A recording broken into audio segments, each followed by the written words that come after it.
Merħba għal episodju ieħor tal-podcast ta' Ġemma. Illum sa nitkellmu fuq teddida moderna li qed nintaqgħu magħha imma l-online frauds and scams. Għal daqstant magħna llum għandna ġiex esperti f'dan il-qasam, għandna l-Ispettur Claire Vella Borġ u l-Istur Kenneth Attard min-naħa tal-HSBC. Nilqakom magħna. Nibdew bik Spettur tagħtina daqsxejn ta' introduzzjoni u l-pożizzjoni tiegħek fil-Malta Police Force jekk jogħġbok. Grazzi tal-istedina. Palma spiegajt sew jiena ġejja min-naħa tal-Pulizija, Spettur tal-Pulizija li għal dawn l-aħħar kważi 9 snin. 8 snin minn dawn 9 snin jiena kon stazzjonata jew qiegħda stazzjonata ġewwa l-FCID u għal dawn l-aħħar sentej qiegħda fuq l-online fraud, online scams. All right. Kenneth, min-naħa tiegħek. Thank you tal-istedina. Jiena ili naħdem mill-bank dal-aħħar 35 sena. Ilu naqra, pero kont f'diversi ruoli. Fl-aħħar 25 sena kont fuq cyber fraud u fl-aħħar sentejn lib tal-fraud, specifically fuq fraud, anti-fraud iktar mill-li fraud.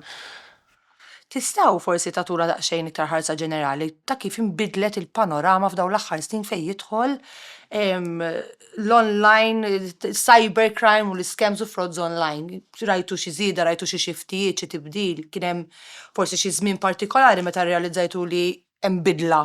Ma nafx min jixtieq jibda, forsi tibda l-ispettur, Mela, minn żmien il-COVID l-hawn rajna żieda sostanzjali fejn jitlu rapporti ta' scams. Okay. Ir-raġuni warajja kienet illi l-individwu hemm barra li huwa l-fraudsters, li huwa l-scammer, kellu ċans iktar li jinvesti fl-apparat u fit-teknoloġija u jistudja aktar il-patterns tan-nies minħabba l-fatt li kienu qed iqattaw ħafna ħin id-dar in-nies minn iktar qabel minħabba l-pandemija. Illum huwa aktar faċli għal dak l-individwu li joqgħod wara kompjuter u ma jidirx minn dak l-individwu li jmur fit-toroq u jagħmel xi serqa. In-numri jiġdu dan, rapporti jiġduh ukoll. Bażikament dik hija l-raġuni u n-natura ta' dawn l-affarijiet. Jiena ġieli attendejt xi sessjonijiet li għamel Kenneth u dejjem jgħidha llum il-ġurnata jaqbillhom jaħdmu wara computer milli jagħmlu lek hold up. Min-naħa tagħkom Kenneth taqbel ma' Naqbel 100% ma li qalet ispettur.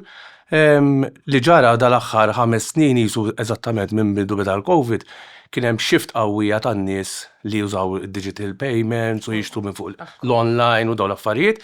Allura x'ġara, il-fraudsters ovvjament qed jittargetjawhom għax iktar easy minn wara computer milli kif qalet l-ispettur imur jagħmel hold up u jitfa' lilu nnifsu f'periklu li jkun injured jew xi ħaġa. Jiġifieri da qed jimpersona ruħu wara l-computer, qed juri li hu xi ħadd ieħor u unfortunately jkun hemm il-klijenti tagħna u l-klijenti ta' ieħor in-nies normali li jisfaw vittmi ta' dawn l-scams. Barra minn hekk, l-scammers u l-fraudsters illum saret ħafna iktar easy għax illum jistgħu jixtru l-affarijiet minn fuq id-dark web, jixtru phishing tools, malware tools u daw jużawhom biex jattakkaw lill-persuni l-individwi normali. Din hija trend saret ħafna easy. Allura jagħmlu l-flus mingħajr ma jkunu f'periklu. Da fil-fatt daw jgħidulhom as a service saru jisom businesses.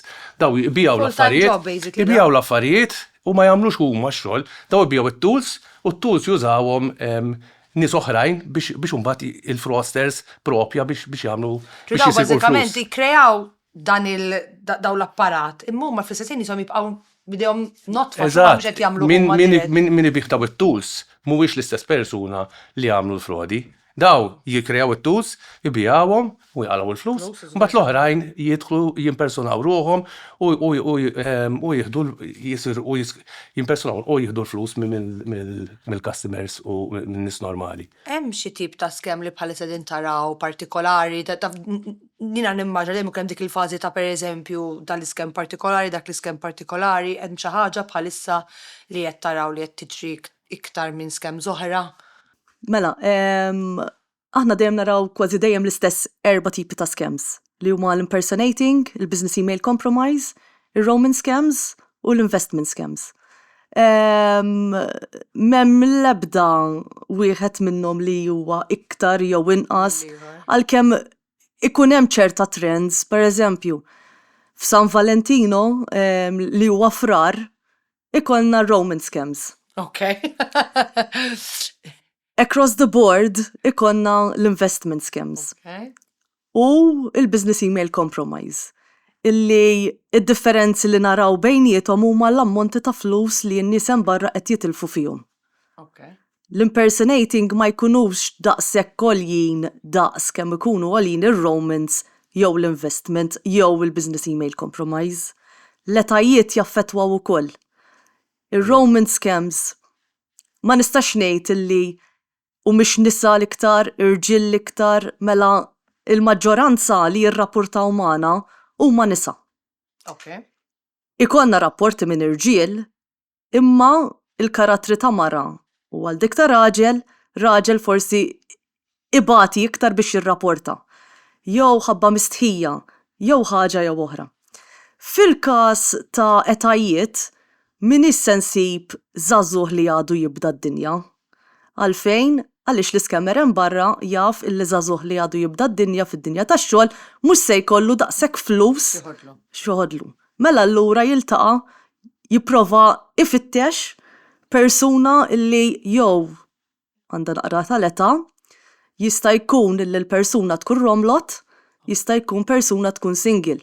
U se nidħol fis-suġġett kemm hu importanti li noqogħdu attenti x'wieħed jippostja fuq is-social media, fuq il-profile. Għax minn hemmhekk qed jieħdu il-feel u l-background ta' dik l-individwu li hija target u tkun vulnerabbli għal ċertu tip ta' scams. Mela naqbel 100% ma li qalet l-ispettur, kif qalet l-ispettur l-iktar komuni huma l-impersonation scams, investment scams u business email compromise, però il-business email compromise u l-investment scams mhumiex daqshekk komuni, però l-ammonti tagħhom ikun ħafna ikbar. Għax dawn jieħdu over, pereżempju, email ta' supplier, ikun jgħat jiddilja ma' xi ħadd lokali u jibgħatlu email minn ġol email tiegħu fejn jgħidlu li inbidel l-IBAN. U dan, unfortunately, ma jċċekkjawx u l-parir li nagħtu għaw li meta xi ħadd jibdel l-IBAN għandek tiċċekkja mhux mill-istess pereżempju email jibgħatlek imma ovvjament int ħajkollok kuntatt miegħu minn postijiet oħrajn. Iċċempilhom in-numru li jkollok tiegħu. Għax jgħid tkun kumpanija kbira daw titrasferixxi flus kbar billi inti tmur hemmhekk u tiċċekkja forsi fiżikament ma tagħmilx ħażin. Issa rigward l-etajiet li huma targeted, qabel konna ngħidu kif qalet l-ispettur li jew kellna l-impressjoni li kienu iktar targeted l-anzjani. Għalfejn? Għax l-anzjani forsi jkollhom il-life savings, mhumiex daqshekk IT illiterate, però fil-verità qed naraw shift. Qed naraw shift għaliex? Għax iż-żgħażagħ jew il-younger age iktar ikunu bil-mobile ħin kollu fidejhom, iktar ikollhom SMS, meta jaraw SMS jaqbdu li klikjaw bla ma jaħsbu, jiġifieri dik waħda mill-pariri nagħtu aħna isma' meta tidħollok xi ħaġa, ma titqattati d-dettalji tiegħek personali, fuq SMS, la fuq call, whatever. Imma ukoll titqgħod ħafna attent għaliex daw fl-aħħar mill-aħħar joħdulek il-flus li jkollok. Xi ħaġa li nrid nenfasizza ħafna hi li daw jittargetjaw, kif qalet l-ispettur, daw jittargetjaw lil min jagħmel ruħu available, xiġifieri. Jiġifieri meta int qiegħed titfa' informazzjoni fuq l-internet, fuq il-Facebook, fuq il-TikTok, whatever, illum sirna nitfgħu kollox, kull ritratt, kull ma nagħmlu, hemmhekk qed ittihom iktar tools warmi biex jużawhom kontrik. Sempliċement, ħanġib pereżempju jekk titfa' li għand ritratt ta' tfal u tgħid pereżempju li t-tifla għandha kundizzjoni, xi ħaġa żgħira. Daw jaf ftit wara jgħid tara hemm biex nittargetjah, tirċievi email, isma' aħna dik il-kundizzjoni nafu min jista' jirranġaħilek, ibagħtilna xi ħaġa. Jiġifieri u apparti minn hekk, jiġifieri dik id-digital footprint jgħidu, id-digital footprint hija x'titfa' fuq l-internet u x'jistgħu jużaw kontrik bażikament. Apparti minn hekk, hemm li nkunu vulnerabbli at a point in time. Issa, meta ngħidu vulnerabbli ma jfissirx li jkollok physical jew mental disability, mhux dawk biss vulnerabbli. Il-vulnerabbli huwa kulħadd. Għalfejn ngħidlek. Għax at a point in time inti jaf tkun għaddej minn xi ħaġa, jiġrilek xi ħaġa, at a point in time ma tkunx qed taf x'inhu jiġri. Kellna każijiet ta' nies ta' very young age, IT literate, intelligenti, u nafu investigajnijom u tkellimna magħhom. Li at a point in time kellna waħda partikolari rċiviet SMS, kien ġrala xi ħaġa żgħat qabel, u da qasbis kellha kont mal-SMS li rċiviet, jiġifieri rċiviet SMS fejn qalula li ċaqalqula xi ħaġa mill-kont jew kellha xi transaction. Di qasbis kellha kont. Qalula biex ċemplet. Ovvjament xi nċemplet għamlu social engineering għax imbagħad huma dik li għamlu social engineering ġifieri jippruvaw jieħdulek minn moħħok x'għeda ta' affarijiet fuqek biex isir jaf li l-kont tiegħek huwa pereżempju mal-HSBC, f'dal każ kellha kont ma kienux jafu, qasbis kienu jafu ma min kellha. Tagħtilhom l-informazzjoni. Tagħthom l-informazzjoni għax huma jafu x'inhu ma jagħmlu, huma għandhom il-ħin kollu tad-dinja. Jiġifieri jippreparaw ruħhom ikunu. Mbagħad eventually di talbu għad-details kienet imbeżza għax dik xi ħaġa li rrid insemmi oħra. Il-fraudsters jattakkaw b'two methods. Jew ibeżżawk, jew jgħidu li urġenza, biża', jew jgħidulek li hemm xi ħaġa li ħad tagħmel ħafna flus. Jiġifieri, jekk allura inti għandek urġenza, ħajadħlulek ġol kont, ħajamlulek xi ħaġa fil-kont, hemm transaction li ma għamiltix int, allura inti titgħamel xi ħaġa malajr, jew hemm investment imma titgħamilha within 2 days, jkollna ħafna minn dawn il-każijiet u allura tiġi dik l-urġenza. Jiġu l-bank, jiġu ġol banek, ġol branches, isma' ħanagħmel għax jekk ma nagħmilx issa within 2 days. Idaħħluhom dik iċ-ċertu urġenza, dik iċ-ċertu biża'. Li fil-verità l-banek ma jagħmlux. Li rridu noqogħdu attenti għax dik tal-età isa mhux spiċċat imma hemm ċertu targeting imma kif qed jien aħna kulħadd ikun vulnerabbli l-ewwel wieħed. Jaf jiġri xi ħaġa issa malli noħroġ minn hawn u ngħid u nirċievi SMS u naqa'. Jiġifieri kulħadd m'hemm ħadd li għadu imjun għal dawn l-affarijiet. Le. Il-bank qed jara xi żieda forsi f'każijiet li n-nies jaħsbu li qegħdin jitkellmu mal-bank u fil-verità kif semmejt ma jkunx il-bank, daw qed tarahom qed jiżdiedu. Dawk għandek pereżempju ngħidulhom il-phishing emails, l-smishing u l-phishing, jiġifieri daw ikunu timpersonaw ruħhom, jibatlek email li tidher li ġejja minn għand persuna tkun ġejja minn għand xi ħadd ieħor, l-iktar li għamlu l-impersonation ta' authorities, jiġifieri tal-bank, tal-pulizija, tal-gvern, allura diġà hemm ċertu biża', hemm ċertu urġenza, isma' jekk mhux ħadd tagħmel hekk ħawaqfulek il-kont, jekk mhux ħadd tagħmel hekk ħallibatulek multa. Allura f'dak il-każ, il-customers unfortunately, il-nies, meta jaraw li ġej email u hemm dik iċ-ċertu urġenza, qasbiss jippruvaw ħarsu lejn l-email address. Inti jekk illum tiħħaverja fuq l-email address, tiħħaverja ġifieri tmur bil-mouse fuq l-email address, inti tista' tara jekk tkunx masqueraded. Masqueraded ġifieri tkun hemm email address warajja. Ġifieri hemm tinduna. Jew l-email address xi kultant ħanġib pereżempju tal-HSBC għax il-HSBC naħdem. Jien darba rajta bajnejja email ta' passi ġejja minn l-HSBC, flok kellha @hsbc.com kellha @h5bc.com. U ma tindunax. Li jiena li jien xogħli ili daħħal 25 sena f'dawn l-affarijiet, qasbis indunajt li kien hemm dil-biċċa xogħol. Jiġifieri u SMSs li unfortunately jiġu jidhru taħt il-banek jew jiġu jidhru taħt kumpaniji oħrajn u jgħidulek xi jitolbuk l-informazzjoni u għandek il-calls ukoll, jiġifieri il-phishing. Dawn kollha jiġu jidhru li ġejjin minn awtoritajiet u jitolbuk l-informazzjoni mela aħna jien dejjem hekk ngħid, inti mhux min qed jibatlek, mhux min qed juri li ġej, imma x'qed jgħidlek, x'qed jitolbok. Il-banek l-awtoritajiet qatt ma ħajtolbuk il-credit details. Jekk inti għandek package ġej, mhux ħajtolbuk extra biex jiddeliverjawh. Jekk inti għandek dubju x'għandek tagħmel, jekk email għandek ċans tara u terġa' tiflija u terġa' tiflija. Jekk għandek SMS, dal-SMS tista' terġa' tarah. L-iktar perikolużi u meta jkollok call. Għalfejn? Għax meta jkollok call dan għandu ċans li jagħmel social engineering jerġa' Joħodlok ikellmek informazzjoni. u inti għandek ċertu prudenza minnu għax ikellmek dak il-ħin. Mhux bħala għandek email ħaterġa' taqra, meta għandek SMS ħaterġa' taqra u għandek iċ-ċans. Kun jgħak fuq kol dak li inti twieġ, Jiena ma tax ħatamel, Eżatt. Ara, jien l-iktar importanti dejjem xi ħaġa too good to be true. Nistu gut. One, jekk għandek dubju, aqta, tirrispondix. U uża another method u kuntatja l-kumpanija, kuntatja l-whoever taħseb li ġejja l-email. Daw ħajdulek.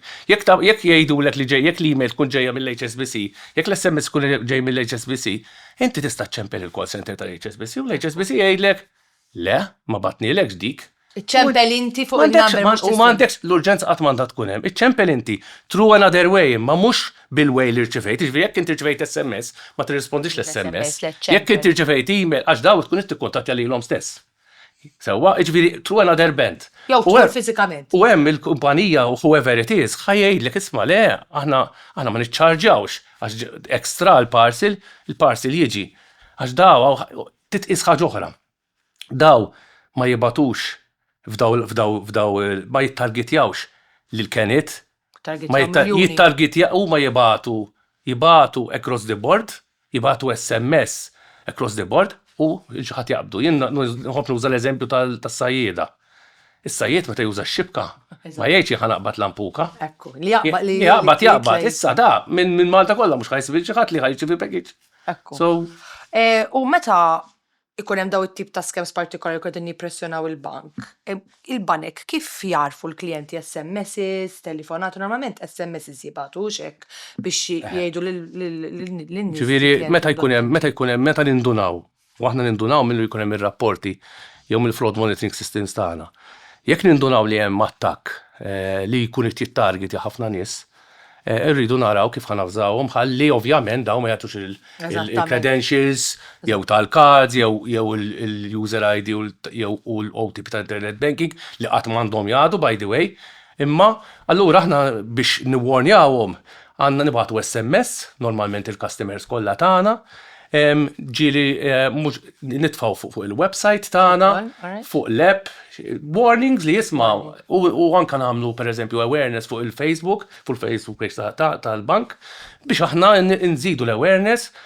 Apparti minn hekk jiġifieri da meta jkun attakk we do it at that point in time. Sewwa.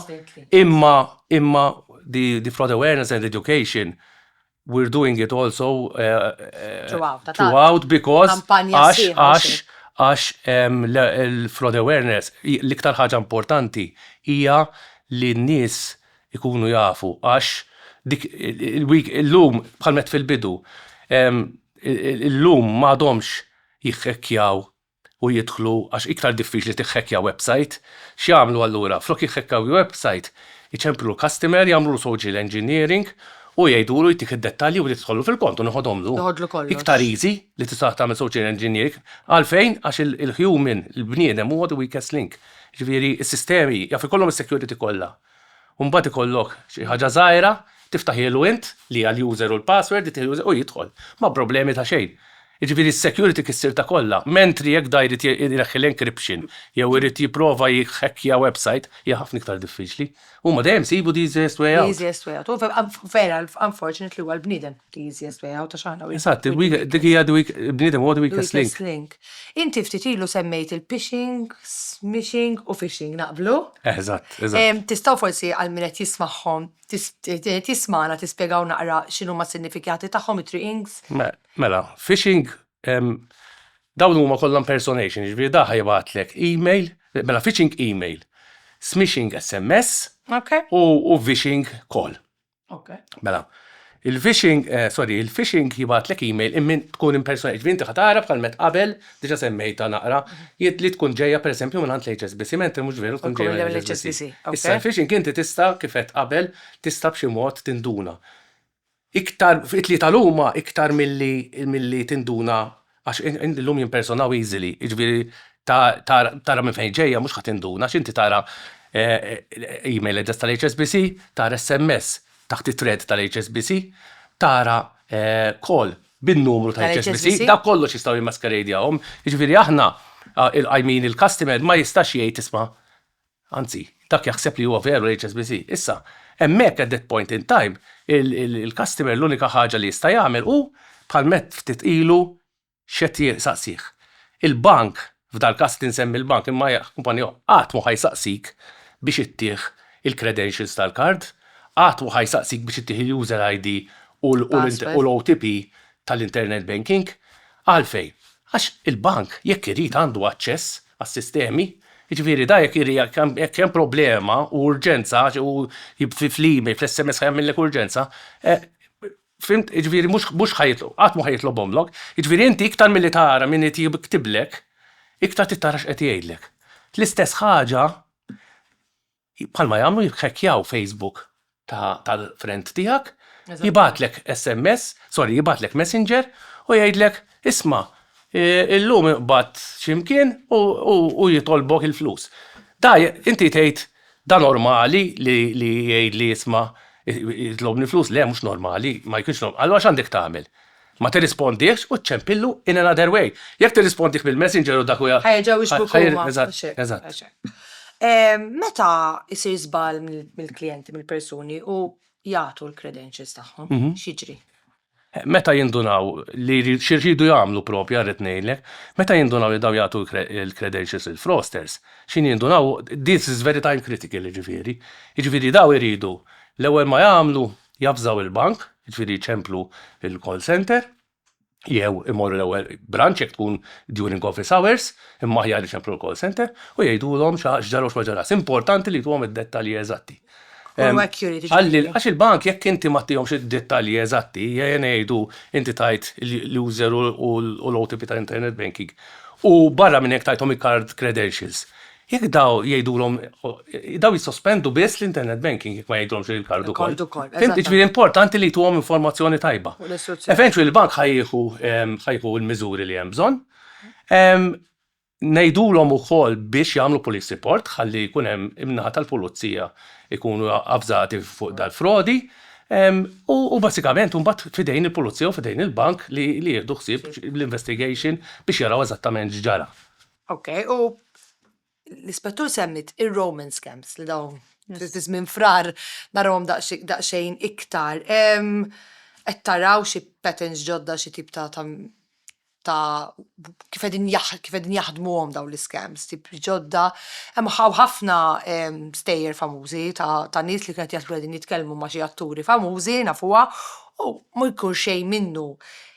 Jiena mistoqsija tiegħi dejjem hija ma jekk inti qed timmaġina qed titkellem ma' xi attur li għandu l-miljuni u l-biljuni u qed jitolbok il-flus, ma tirrealizzax li hemm xi ħaġa tinten għax fil-verità hija very obvious ħanejdilha hekk għalija jiena qed taraw xi patterns li forsi għalhekk in-nies qed jaqgħu fiha n-nassa.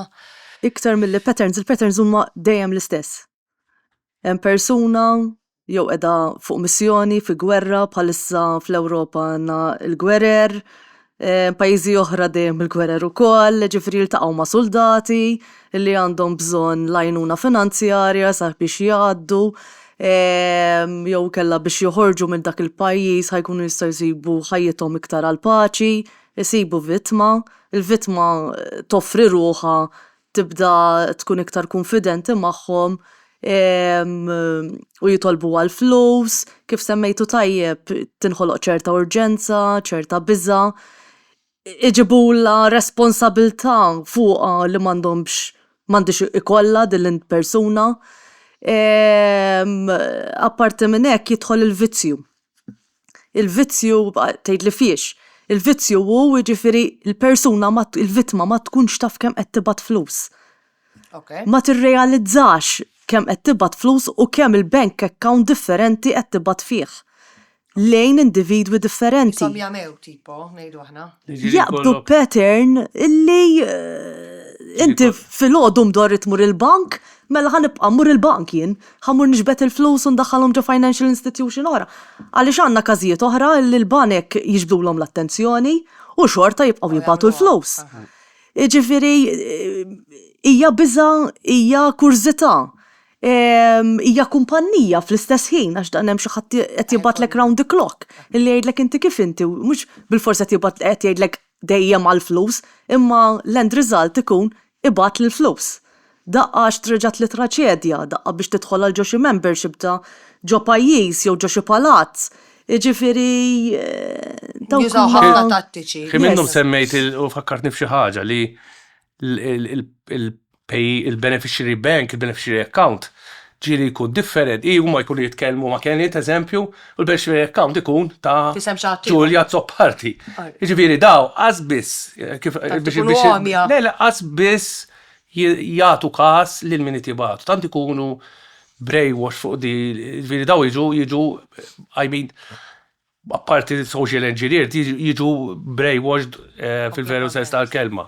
Għandna sitwazzjonijiet, skużani, għandna sitwazzjonijiet illi il-vittma mhux tal-li tibgħat il-flus biss, il-vittma iġalwa tirċievi flus minn third parties u terġa' tibgħat il-flus lil xi ħadd ieħor fuq instructions tagħhom. Aħna niftakru illi biex ikun hemm l-online fraud ikun hemm organization sħiħa. Ikun hemm id-direttur, ta' taħt id-direttur, ikun hemm is-CFO, hija layers struttura letteralment ta' kumpanija. Hemm nies hemm barra li xogħolhom huwa dak li jittargetjaw in-nies minn huma, li jmexxu l-flus, li jġibu l-informazzjoni, jaraw fejn ħajpoġġu l-flus, il-vittma jinvolvuha f'dan it-tip ta' crime. Aħna ngħidulhom money mules. Hija problema. Għax what huma they're in trouble as well, immaġina. Jiġu mistoqsija mill-pulizija, eventually għassa jiġu flagjati kemm mill-awtoritajiet kif ukoll mill-banek. Illi dawn qed imexxu l-flus, qegħdin jaħslu l-flus lil ħaddieħor. Ma jistaqsux minn fejn ġejjin dawn il-flus. L-iskuża tkun illi il-froster jgħidilhom jien m'għandix aċċess għal dan l-account biex immexxihom barra minn pajjiżna. Apparti minn hekk imma jkun hemm minnhom għax kien hemm każijiet fejn daw il-money mules, jiġifieri jkunu nies anke anzjani li jweduhom li huma minn għal-jom kunu ħajamlu investment, per eżempju. Fil-verità, ma jkun investment xejn, jgħidulu issa ħanibatu daqshekk ammont fil-kont tiegħek, u mbagħad inti trasfer ħanejdlek kif jgħidulhom kollox, kif jiġifieri daqqas biss ikunu jafu, jgħidulhom kif jitrasferuhom il-barra. X'jiġri huma l-kont tagħhom l-unika li ħajbqa' jidher fin-nofs, għax il-flus li jitilqu għas li telqu dawk u bat ma jerġgħux jużaw il-kont liħor. Jiġifieri huma jużawhom biskop kif qalet l-ispettur biex jużaw il-kont tagħhom basikament biex imexxu l-flus. Xidru huma ma jidhirx ħadd ieħor.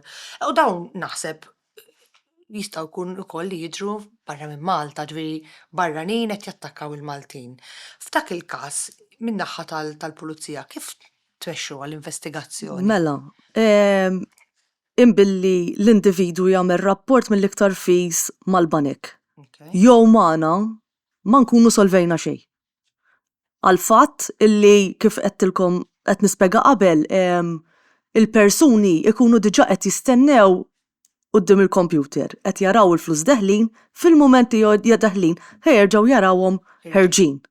Jiġifieri trace m'iniex semmur daqshekk accurate, ħankun naf minn fejn għaddew il-flus, imma l-flus fejn qegħdin l-vittma barra l-interess tagħha hu li jkollha l-flus lura. Issa, fil-moment li aħna qegħdin nmissu ma' ġurisdizzjonijiet differenti, dik se jkollna problema. Hemm persuni hemm pajjiżi skużani li ħajkooperaw, hemm pajjiżi oħra li huma inqas kooperattivi. Hemm iż-żmien li qiegħed kontra tagħna għaliex dawn il-tip ta' investigations jieħdu months jekk mhux snin u wieħed jistaqsi il-flus tiegħi se jsir minnhom.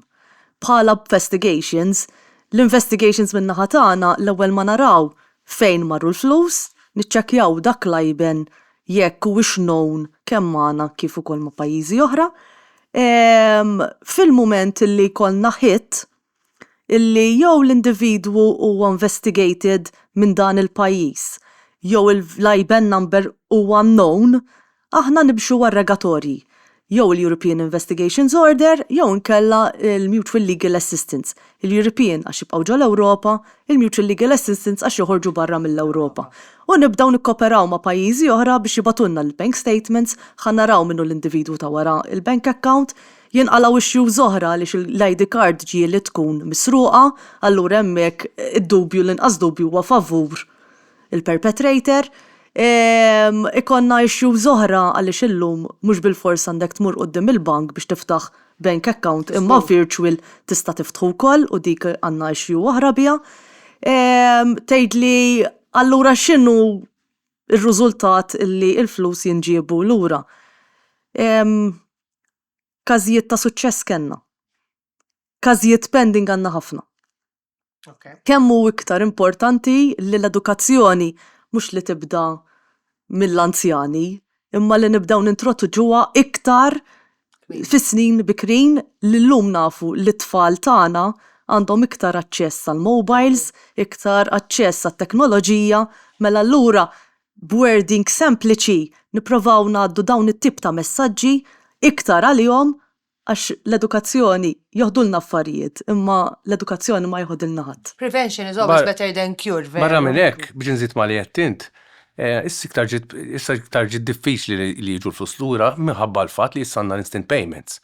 Instant payments jiġifieri għandek il-fatt li within 10 seconds, within 10 seconds. Dik ħarġet liġi mill-EU illi l-banek they have to abide ma din il-liġi illi rridu jgħaddu il-payment instantly. Within 10 seconds time frame, il-payment irid ikun minn għandi għal għand il-beneficiary ġol bank ieħor. Allura, jekk da huwa fraudulent l-account fejn sejjer. Tonight, you don't have time. Jekk da ħajmur hemm daħ jiġbidhom mal-ewwel ovvjament għax kif qalet l-ispettur, da jkun qed jistenna l-flus jidħlu, pop da dak xogħlu.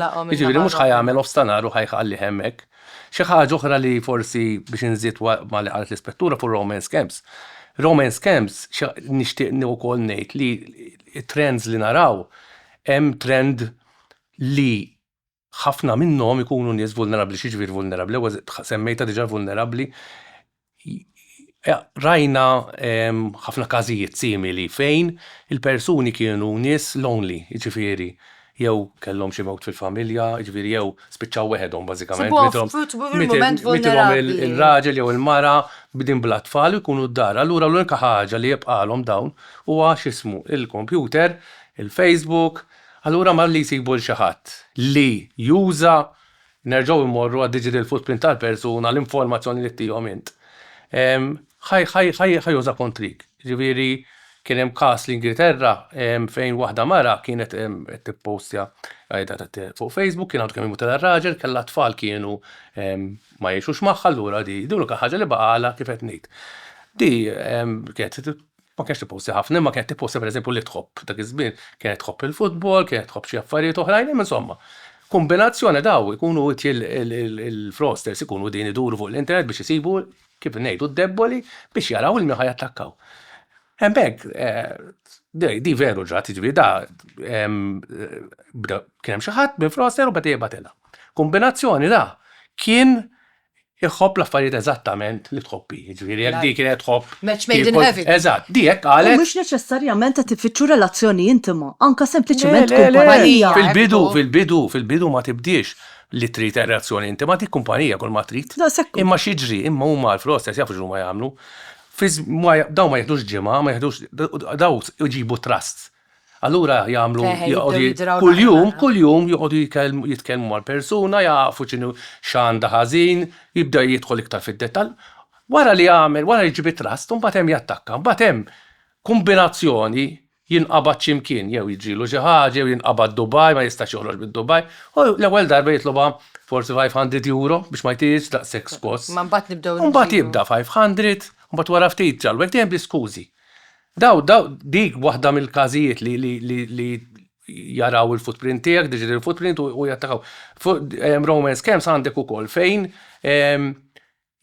pereżempju ta' nies famużi li semmejna l-ewwel, ġifieri intet diffiċli. Imma aħna umani u ħafna speċjalment min ikun vulnerabbli għandu dawn l-affarijiet, aħna kulħadd jixtieq ikun sinjur. Kulħadd jixtieq li jkollu girlfriend jew boyfriend sabiħ ħafna. Eżatt. Allura dak kellna każijiet fejn indunajna wara li il-persuna min kienet, ġifieri ġraw Malta ta' ġifieri, daħlet fuq fanpage ta' artist famuż u għamlitlu like sempliċiment, daqshekk. Dil fanpage kienet ġenwina ta'. Imma l-fraudsters jidħlu, jaraw il-likes u jibdew jinvestigaw persuna jgħidu wara di U bad fl-aħħar isib xi ħadd jgħid eżatt tiffitja biex u jipprova, ovvjament ma kull min jipprovaw ma Ma jfissirx li eżatt. Imma bad isib il-waħda Dik il-waħda u u daqshekk. di tkun tant iffissata fuq persuna famuża li mbagħad mhux bil-istess communications channel, mbagħad joħorġu normalment fuq WhatsApp. Leħen, U jibda jibatel minn WhatsApp. U l-artisti l-famus jibda jibatel WhatsApp. U kif qed ngħid, skużi, ħaniġi Malta, imma mhux issa qalar li xi ħaġa, ġalli xi ħaġa, mhux ġej issa. Jiġifieri hemm li skużi, ibgħat li xi ħaġa tal-flus għax ġrali xi ħaġa, jiġifieri il-ħin kollu. Imma tant ikunu jixtiequ li verità li Kienet semma punt importanti. Mela, l-ewwel semma il-fanpage li jista' jidħol kulħadd. U mbagħad x'għamel il-Froster? Għażel lil dik il-persuna u daħħalha għal ċett iktar intima. U li la ġab aktar importanti. Importanti, żgur dak li kull bniedem jixtieq. Tajjeb, minn hemmhekk beda jitloba l-flus għal-membership. Mela titħallasom. U mbagħad jala anniversarju ħajbatilha gift. Il-persuna se tħallas għal-gift, imma l-gift qatt ma tasal. U dejjem bl-iskuża waħel il-customs. Għadu ma wasalx. Għax ma wasalx, mela hemm multa. Titħallas il-vittma l-multa mbagħad jidħol persuna oħra betweener li huwa l-courier. Titħallas il-flus għall-courier. U dejjem l-ispejjeż tal-għajn. Xi ħaġa li ma semmejniex imma li importantissima llum, għax aħna semmejna l-email, l-SMS u l-da. Business email compromise u l-investment. Le, kif jiġu, kif jimpersonaw ruhom. Ok. L-email, l-SMS u l-calls. Xi ħaġa li llum saret u rajt bajnejja u smajt b'widnejja hija l-AI, li jużaw l-AI. Żgur iċemplu lek minn għalik li jatkellem il-dal-vera. Kien hemm fuq news kien hemm il-każ ta' Brad Pitt. Kien hemm mara Franċiża li kienet tissepara u da kien jitkellima AI Brad Pitt. Leħnu, wiċċu, kollox. Ġifieri mhux tal-libellata. Tgħid veru tkellimni Brad Pitt. Ġifieri llum għalhekk qed mhux tara llum ma tista' temmel xi isma' u l-AI llum li naraw. Kulħadd jaf, fuq Facebook jitilgħu, tibdejdaw żgur mhux veru, jiġifieri ma nistgħux nemmnu x'qed naraw, x'qed jgħidlek. Jiġifieri jekk da mbagħad talbek il-flus, talbek il-card details, tarbek l-internet banking, hemmhekk tgħid ħanieqaf. Ma naħseb. This is too good to be true. Sewa, mbagħad hemm ukoll romance scams li jibdew romance scams u jispiċċaw investments. Dawna jasbu li it's a relationship un bat investi maħna. Jibdew kif qed jgħid Kenneth, nibdew fuq friendship. Dating cap. Ngħidlek nista' ngħinek biex tinvesti fuq xi ħaġa. Kellna każ partikolari ġifieri jibdew dating cap, jibdew jiddiskutu. Mbagħad joħorġu mid-dating cap ma jkomplux. Dik hija red flag oħra. Ma jibqgħux hemmhekk. Jgħidu jibdew kellhom bil-WhatsApp. L-iktar bil-WhatsApp. Hemmhekk imbagħad bil-WhatsApp jerġgħu jieħdu dak il-ħin sakemm. All of a sudden jgħidlu isma' tgħidlu isma' jew jgħidu u jitkellmu bl-AI ukoll, jiġifieri jaraw persuna bl-AI. Alright, okay, hemm video calls. Kien hemm każijiet bl-AI. U mbagħad isma' jiena għandi naħdem hekk imma l-iktar li nagħmel flus mhux minn hekk. Nagħmel din investiment. U ma titħajjarx. U jibda jqalbu minn romance jqalbu investment. Għax investment scams ħajamlu ħafna iktar. Iktar flus mill romance. Għax daw bat ċjamlu, jikreaw kont veru ma' kumpanija tal-kripto, whatever, jew anka account ma' bank, u jgħidu l-usma tfaħħom hemm il-flus. U tgħidu ħalli kreaħu lek jieni, pereżempju, il-kont. Le, il-kont ikun mikreat fuq Froster u kriminali jeħli mikreat fuq. U jibda jitrasferi l-flus hemmhekk u jitrasferi l-flus ġod Frosters. But all of a sudden x'ikunu kuntenti, le mhux ma jsib xejn jew jaqtaw il-kuntatt. Jaqtaw il-kuntatt, jew inti taqbiżlek u tgħid isma' jien għandi bżonn I withdraw minn dan l-account u ma jħallukx. Fil-fatt ħafna mill-customers u nies ngħidulhom isma' saqsijom meta ma jkunux għax di problema oħra. Ikonna ħafna nies li ma jemnux. U ma jaċċettawx U ma jaċċettaw. Għas ikunu jridu jagħmlu police report, ta'. Ġifieri għandna ngħidulhom this is fraud.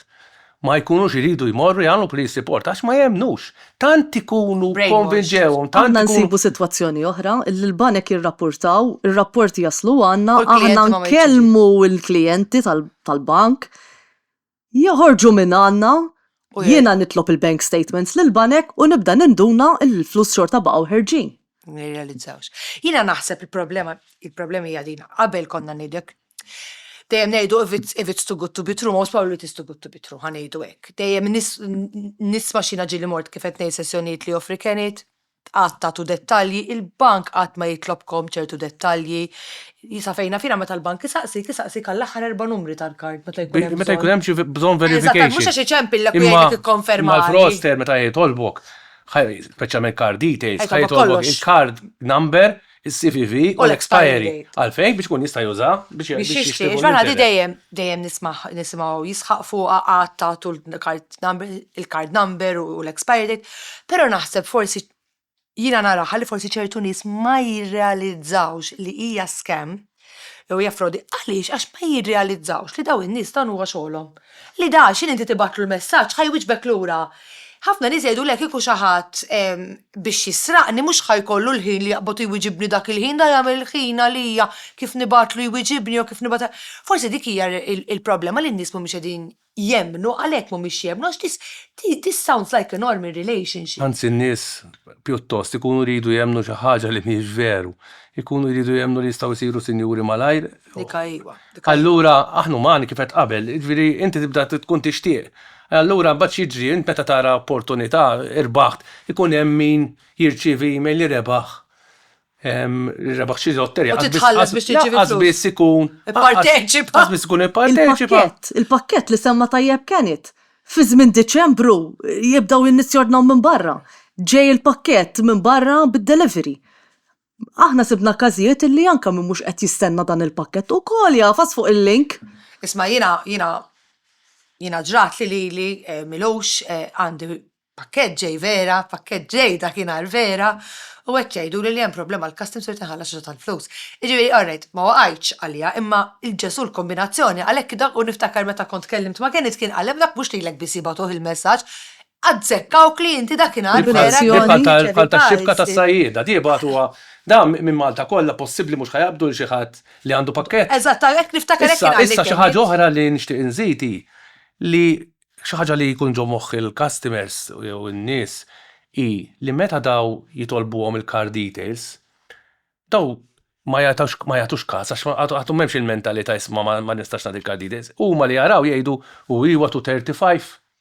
Iżguru dak dik biss Għax jgħid u iwa to 35 mela ħanibdew mbagħad nitlifhom allura. Imma huma once li għandhom il-card details kollha, il-card number, il-expiry u CVV, daw ħajużawha u jibdew jagħtu transactions oħrajn. Allura xi ħaġa oħra li nixtieq nagħti parir lin-nies ili kultant żmien jiċċekkjaw l-statements għalfejn għax jafu jkunu daħlu xi transaction u jaf ma jkunx għamlu transaction fraudulenti, jiġifieri taw id-dettalji huma, jaf ikunu użaw pereżempju l-kard x'imkien. U għax huma jużaw il-hackers xi kultant biex jħakkjaw postijiet fejn is-security tkun inqas tajba u daw jieħdu l-card details kif qed qabel u jmorru jbijawhom dark web, mid-dark web daw mbagħad jibijawhom u jużawhom biex jgħaddu. Barra minn hekk fuq cards ukoll għax l-għadem fuq cards ikun hemm fraudsters li jippruvaw jaqtaw il-card details. Ma f'dak il-każ ovvjament meta jkollhom frodi fuq card il-customers once li m'għamilhom xu dak imur għand il-bank biex jagħmlu chargeback u jieħu l-flus lura. Diment li ma jkunx autorizzaw. Sitwazzjoni oħra li qed isemmi kienet hija li persuna tiġi suġġetta għal skemm oħra. Jew fil-preżent jew fil-futur. Mela inti diġà tlift it-235 li semma kienet, ħajċempillek ftit ta' żmien oħra għax id-dettalji jinbijaw kif semma kienet. Ħajmur għand xi ħadd ieħor. Dawn id-dettalji tiegħek iċempillek jgħidlek isma' inti snin ilu tlift xi flus f'din it-tip ta' investment. Ħanerġgħu nipprovaw irreġgħuhom lura. Tinteressa ruħek u inti ovvjament tgħidlu iwa. U nerġgħu nibdew cycle ieħor. Fuq Facebook jien jitilgħu li ħin kollu peress li noqgħod nitwa f'dawn l-affarijiet. Ħin kollu jitilgħu have you been scammed? If you want, we can help you out. U dawk ikunu. Scammers huma stess. Biex inti tidħol hemmhekk u jerġgħu jibdew il-proċess u jerġgħu ikun ma jkun baqalek jieħdu għawlek ukoll. Jiena milux ukoll irċevejt messaġġ minn bank partikolari li nużaw sija, jiena u sija l-papa tiegħi. U l-messaġġ kien vera konvinċenti l-isem tal-bank, telali l-isem tal-bank bħala isem, u qed jgħid li qed jirċievu ħafna complaints ta' frauds u ta' scams biex nafsu fuq din il-link indaħlu d-dettalji biex jassigurawna li l-kard u l-kontana ma ġewx mimsusa. Jiena xammejta. Malli jitolbok. Ġimma ċempilt il-papa. Mela. Mux ħajxom ma di wis Mela probably. ħawafek, diġa kif edna qabel, mux minant minn tider li ġejja. Xtalbek. xtalbek. Mux jekk għafas din il-link, għazbis għafas ta' ċempilt il-papa, għetlu smaħana li għatrux forsi dak li ħin qasjatika, staf kif għetlu tafasix il-link. Għalli le, għalli orrejt, għalli ġarċevejta, għattejja orrejt. Fil-verita ħana li tkun jgħatri l-ek id-dar, tara naqa television, jitħollok messaġġ li xini ta' fil-verità, meta jkun jider li ġej minant il-bank, minant il-pulizija daw, kull ma jagħmlu fraudsters, ibidlu sender ID biex tiġi tider minn hemm. Tara li l-isem tal-bank. U jkun jider taħt id-dritt tal-bank, jew taħt id-dritt tal-pulizija, jew taħt id-dritt ta' kumpanija oħra, whatever. Però ma jkunx veru ġej minn hemm. Mela, qabel ma nagħlqu nixtieq nirringrazzjakom it-tnejn li intkom u nerġgħu nħeġġu lill-pubbliku biex qatt ma taqsmu d-dettalji tal-cards tagħkom, il-banek qatt ma jitolbuhomkom. Jekk għandkom xi dubju, jew taqtaw ċemplu l-bank jew tmorru fiżikament, importanti li jekk tesperjenzaw sfortunatament scams u fraud online tirrapportaw, ċemplu immedjatament il-banek biex tagħlqu l-cards u l-online banking kif ukoll però tikkuntattjaw il-pulizija. Forsi għali bniedem dak li kien forsi ħossana diffiċli ma rridu nifhmu wkoll u korreġuni jekk kan iżbalja qabel ma nagħlqu illi meta inti qed tirrapporta qed tgħin anke lil ħadd ieħor. Sewa nirringrazzjakom it-tnejn tal-ħin tagħkom u nirringrazzja lilkom tal-li segwejtuna. Inħeġġiġkom tagħmlu follow, like jew subscribe sabiex iżommu ruħkom informati u kif ukoll aġġornati fuq l-episodji li miss.